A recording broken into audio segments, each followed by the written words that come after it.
రకరకాల పోరాటాలను ఎదుర్కొని చాలామంది దీంట్లో చనిపోయిన వాళ్ళు ఉన్నారు. తెలంగాణ ఉద్యమంతో పాటు ఈ పోరాటంలో ప్రాణాలు అసలు బాసిన వాళ్ళు ఎవరైనా ఉన్నారంటే ఈ మాదిగా ఉపకులాల వర్గీకరణ సందర్భంగా పోరాటంలోనే చాలామంది చనిపోవడం జరిగింది.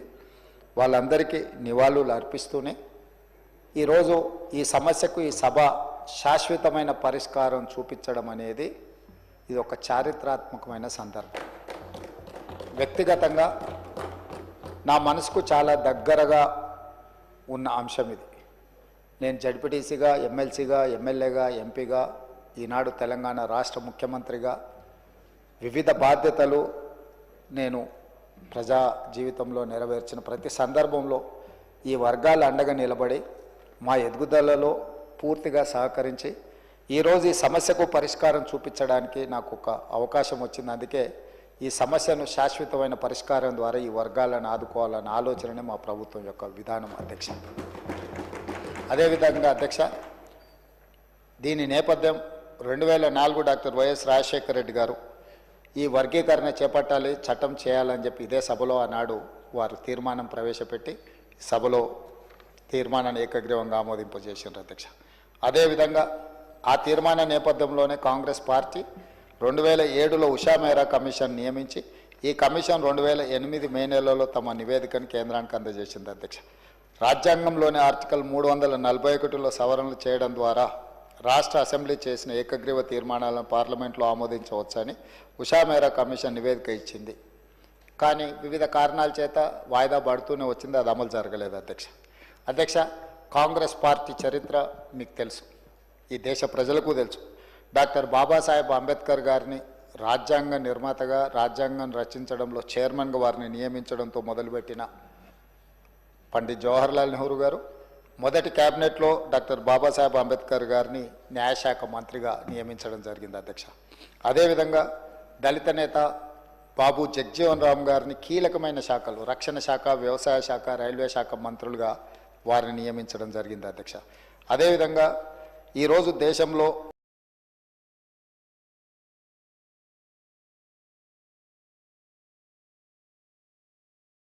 మొట్టమొదట కాంగ్రెస్ పార్టీ అధ్యక్షుడిగా దామోదరం సంజీవయ్య గారిని జాతీయ కాంగ్రెస్ పార్టీ అధ్యక్షుడిగా, ఉమ్మడి రాష్ట్ర దళిత ముఖ్యమంత్రిగా దామోదరం సంజీవయ్య గారిని కాంగ్రెస్ పార్టీ 1960లోనే ఉమ్మడి రాష్ట్రానికి ఒక దళితుడిని ముఖ్యమంత్రి చేసిన చరిత్ర కాంగ్రెస్ పార్టీకి ఉన్నది అధ్యక్ష. అదేవిధంగా బీహార్ చీఫ్ మినిస్టర్గా బోలా పాశ్వాన్ శాస్త్రిని, ఇట్లా రాజస్థాన్ ముఖ్యమంత్రిగా, మహారాష్ట్ర ముఖ్యమంత్రిగా సుశీల్ కుమార్ షిండే గారిని గవర్నర్గా, అదేవిధంగా ఈ మధ్యకాలంలో పంజాబ్ ముఖ్యమంత్రిగా చరణ్జిత్ సింగ్ చెన్ని నియమించడం. ఇదే కాకుండా తెలంగాణ రాష్ట్ర ఏర్పాటు ప్రక్రియలో పార్లమెంట్లో తెలంగాణ బిల్లును ఎన్నో ఒడిదుడుకుల్ని, అడ్డంకుల్ని, చాలా గందరగోళాన్ని ఎదుర్కొని తెలంగాణ బిల్లును ఆమోదించిన లోక్సభ స్పీకర్గా శ్రీమతి మీరా కుమార్ గారిని కాంగ్రెస్ పార్టీ నియమించింది. వారి నాయకత్వంలోనే బాబు జగ్జీవన్ రామ్ గారి కుమార్తె మీరా కుమార్ గారు ఒక దళిత బిడ్డ స్పీకర్ కుర్చీలో కూర్చొని తెలంగాణ రాష్ట్రాన్ని అందించారు. ఇది కూడా చరిత్రలో మనం గుర్తు చేసుకోవాల్సిన సందర్భం అధ్యక్ష. ఈనాడు కాంగ్రెస్ పార్టీ అధ్యక్షుడు కూడా మల్లికార్జున్ ఖర్గే గారు ఒక దళితుడే ఈరోజు కాంగ్రెస్ పార్టీ అధ్యక్షుడిగా కొనసాగుతున్నాడు అధ్యక్ష. అదేవిధంగా అధ్యక్ష, ఎస్సీల రిజర్వేషన్లు ఉన్నప్పటికీ జనాభా దామాష ప్రకారం రిజర్వేషన్ కావాలని చాలా సంవత్సరాల నుంచి ఈ వర్గాలలో ఒక డిమాండ్ ఉన్నది. దానికోసం ఎప్పుడు ఉద్యమాలు జరుగుతూనే ఉన్నాయి అధ్యక్ష. అందుకే దీన్ని రాహుల్ గాంధీ గారు 2018 ఎన్నికల సందర్భంగా స్పష్టంగా తెలంగాణ రాష్ట్ర ఎన్నికలకు వచ్చినప్పుడు ఉత్తమ్ కుమార్ రెడ్డి గారు పీసీసీ ప్రెసిడెంట్గా ఉన్నప్పుడు స్పష్టంగా హామీ ఇచ్చారు, కాంగ్రెస్ పార్టీ అధికారంలోకి వస్తే ఎస్సీ వర్గీకరణ చేసి తీరుతుందని. ఇదే కాకుండా అధ్యక్ష 2023 ఆగస్టు 26న చేవెళ్లలో తమరు కూడా ఆ రోజు సభలో సజీవ సాక్షి, మల్లికార్జున్ ఖర్గే గారే ఎస్సీ ఎస్టీ డిక్లరేషన్లో స్పష్టంగా ఎస్సీ ఉపకులాల వర్గీకరణ చేపడతామని చెప్పి వారు చెప్పినారు. వారందరి నిర్ణయాలు, వారందరి ఆలోచన మేరకు సుప్రీంకోర్టు తీర్పు మేరకు ఈరోజు మనం ఈ నిర్ణయం తీసుకోవడం జరిగింది అధ్యక్ష. దీనికి సంబంధించి ఒక చరిత్ర ఉన్నది. 1996లో జస్టిస్ రామచంద్రరాజు కమిషన్ నియమించడం, వారు 97లో నివేదిక ఆధారంగా వర్గీకరణ చేస్తూ జీవో 68 ఏబిసిడి కేటగరైజేషన్ కింద జీవో 69 రోస్టర్ విధానాన్ని అమలు చేస్తే ఆనాడు జీవోలు ఇచ్చారు.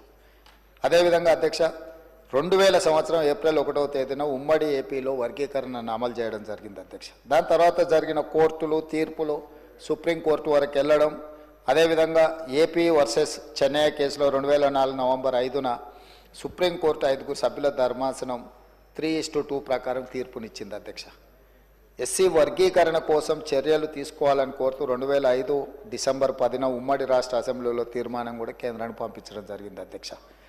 ఈ ఉషా మేరా కమిషన్ నియామకాలు వీటన్నిటి నేపథ్యంలో పంజాబ్ కేసు సుప్రీంకోర్టుకు పోవడం, పంజాబ్ వర్సెస్ అక్కడ ఉండే వాళ్ళ మధ్యలో జరిగిన కేసును, ఇది చాలా సుదీర్ఘకాలం సుప్రీంకోర్టులో కేసు జరిగింది. అప్పుడు అన్ని రాష్ట్రాలకు సంబంధించిన ప్రతినిధులకు కూడా సుప్రీంకోర్టు నోటీసులు ఇచ్చింది అధ్యక్ష.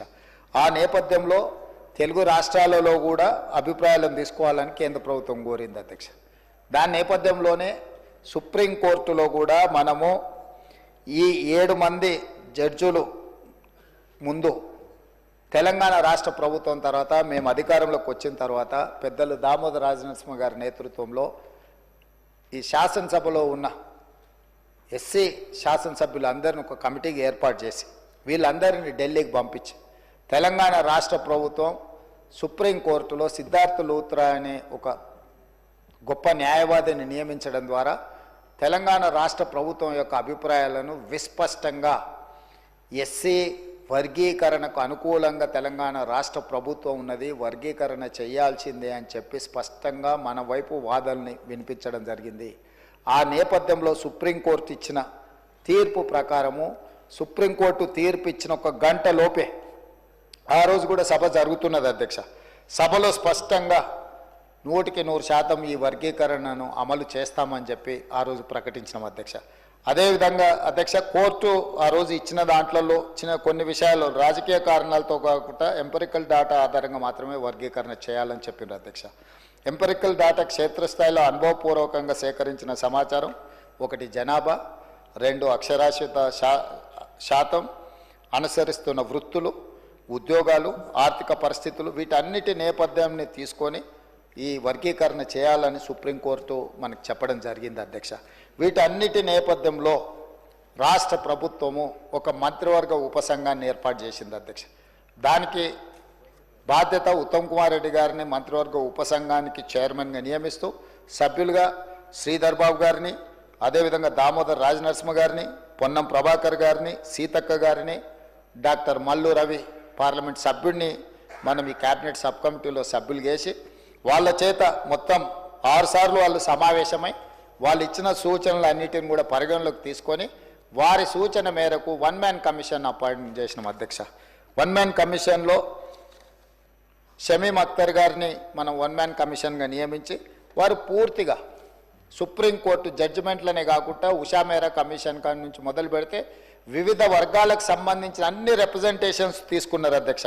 అందరితో మాట్లాడిన వారు దాదాపుగా ఎన్ని రిప్రజెంటేషన్స్ తీసుకున్నారంటే 8,681 రిప్రజెంటేషన్స్ తీసుకున్నారు అధ్యక్ష.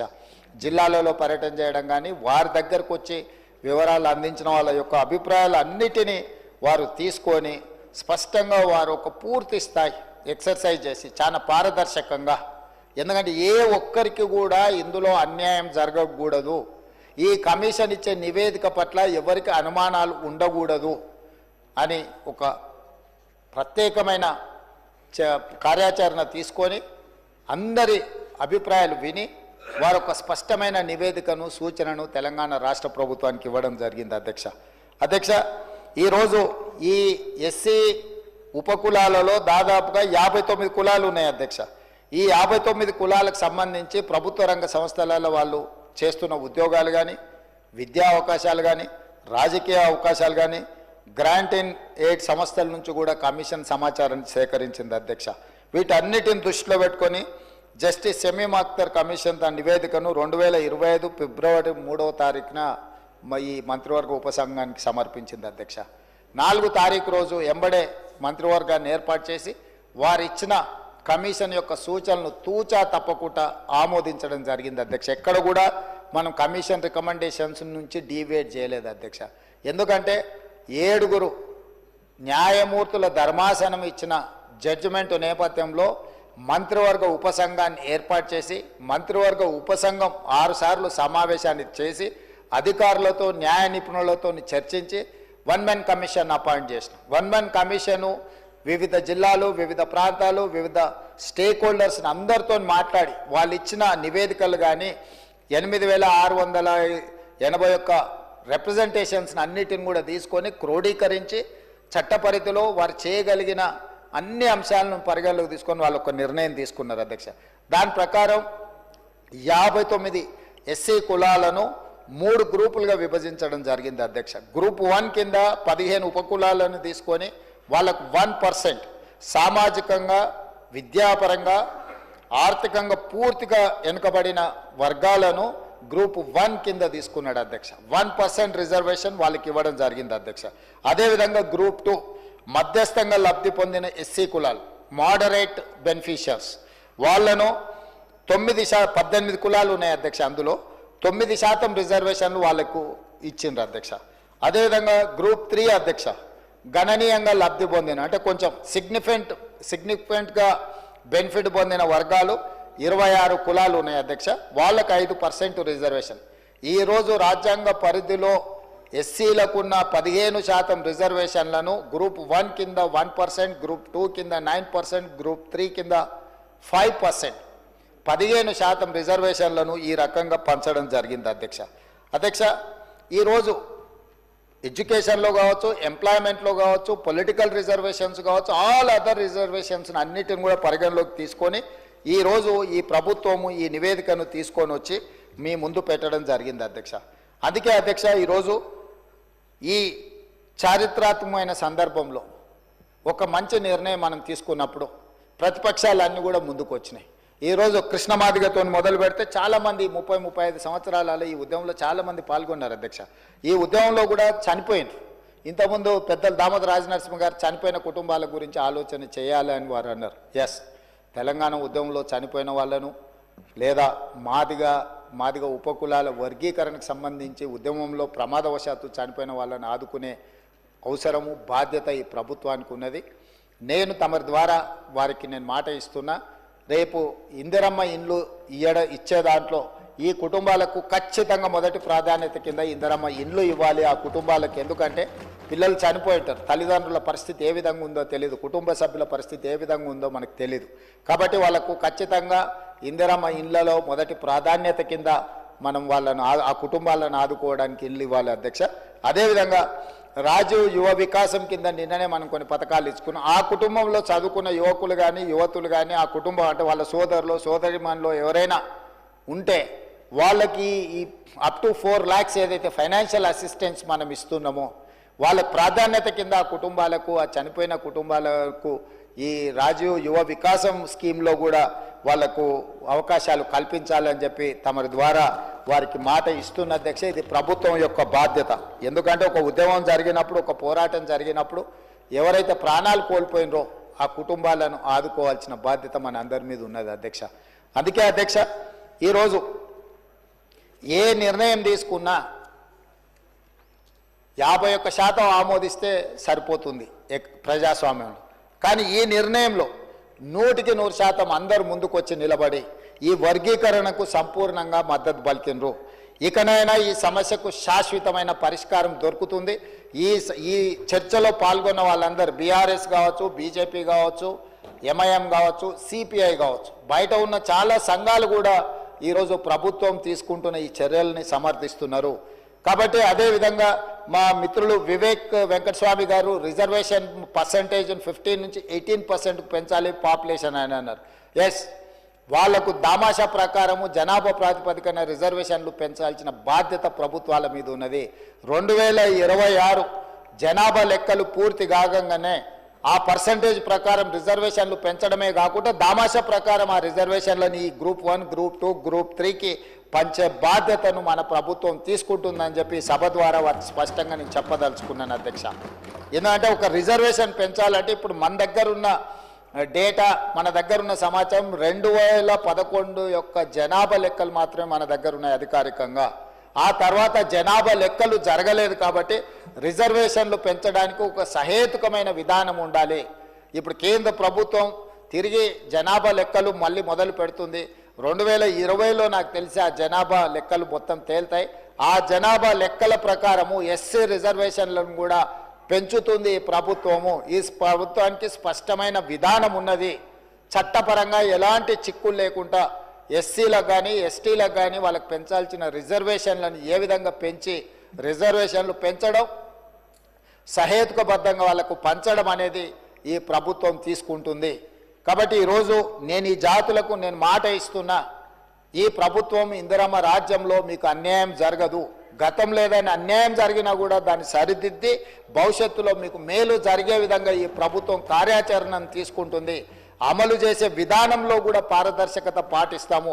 ప్రతిపక్షాలను అన్నిటిని కూడా కలుపుకొని ఇట్లాంటి విషయాలలో భేషజాలకు పోకుండా అందరినీ సంప్రదించి అందరి అభిప్రాయం తీసుకొని ముందుకెళ్లే విధానాన్ని మా ప్రభుత్వము అవలంబిస్తుంది.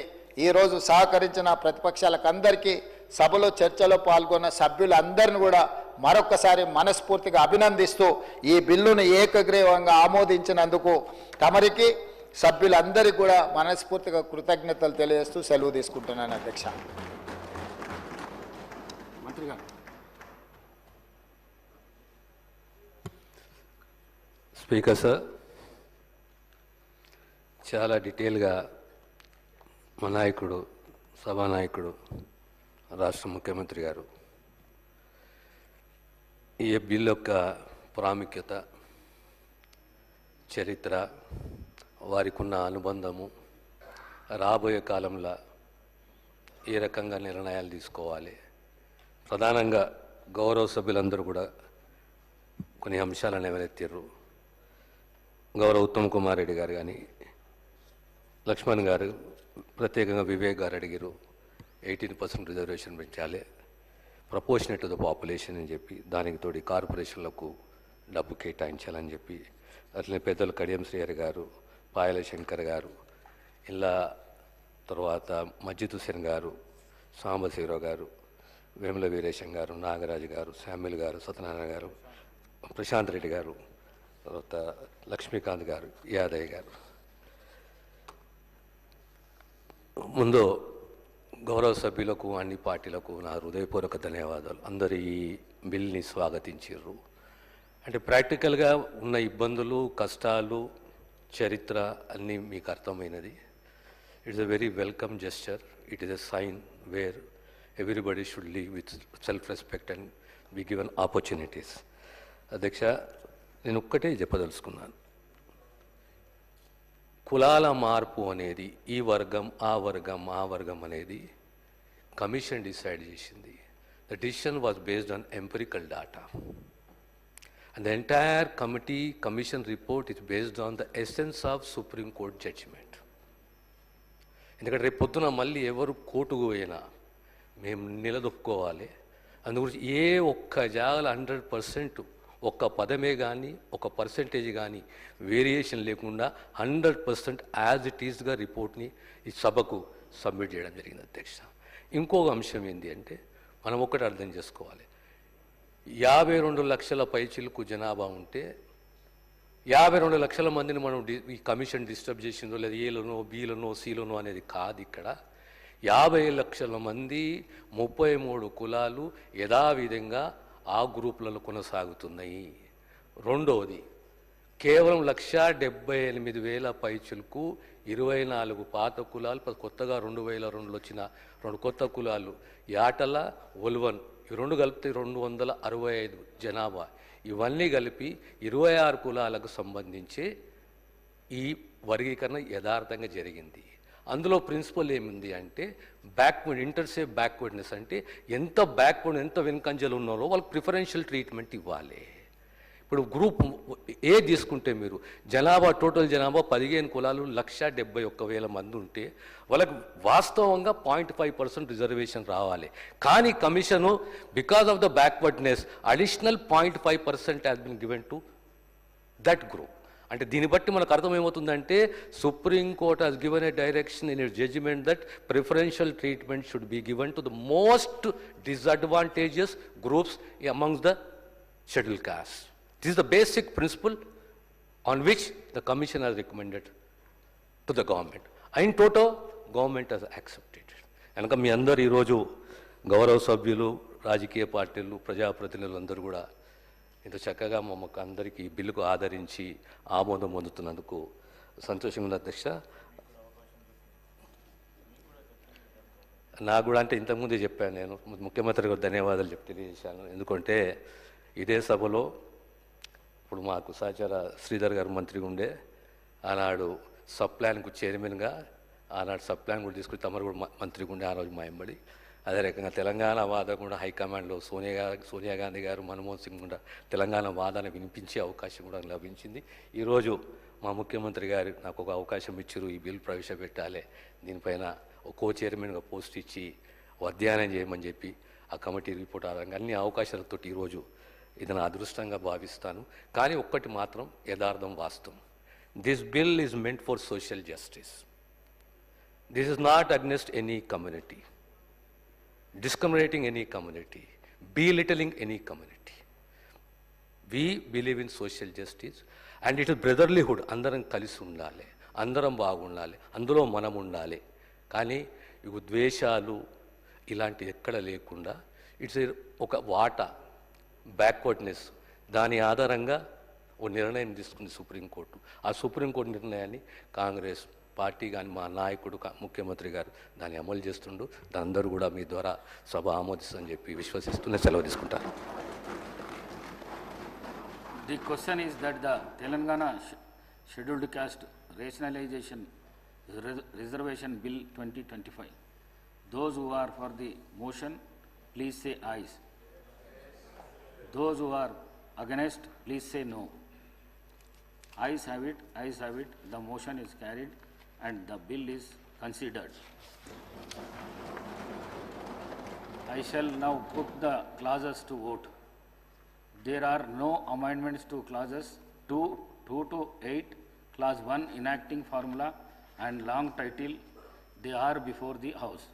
The question is that those who are for the clause 2 to 8, clause 1 enacting formula and long title, please say ayes. Those who are against, please say no. Ayes have it, ayes have it. Class 2 and 2 to 8, class 1 enacting formula, long title do stand part of the bill. I shall now request the Minister for Health and Medical to move the motion for the passing the bill. Honorable Speaker, sir, I beg to move that the bill be passed. Motion moved. The question is that the bill is passed. Those who are for the motion, please say ayes. Those who are against, please say no. Ayes have it, ayes have it.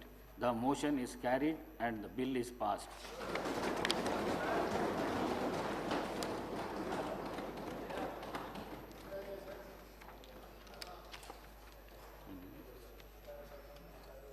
Now, introduction.